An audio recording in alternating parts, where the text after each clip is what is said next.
নমস্কার আপনাদের সবাইকে।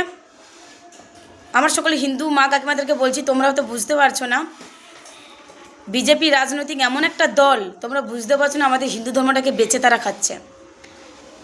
কাজী নজরুল ইসলাম লিখেছিলেন, আমরা এক বৃন্তে দুটি কুসুম হিন্দু মুসলমান। কিন্তু ভারতীয় জনতা পার্টি ভারতবর্ষের ক্ষমতায় না হলে বুঝতেই পারতাম না যে মুসলিমদের কোনো জায়গায় নেই ভারতবর্ষে।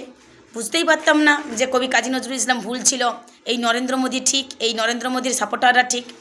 আসলে সাপোর্টারদের কোনো দোষ নেই, কি বলুন তো, ওই ধর্ম দিয়ে ব্রেন ওয়াশ করিয়ে দিয়েছে।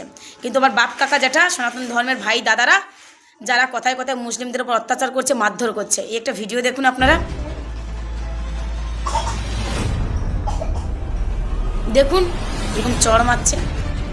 আচ্ছা কেন কেন কিসের জন্য, কেন মুসলিমদের প্রতি এত অত্যাচার করা হচ্ছে?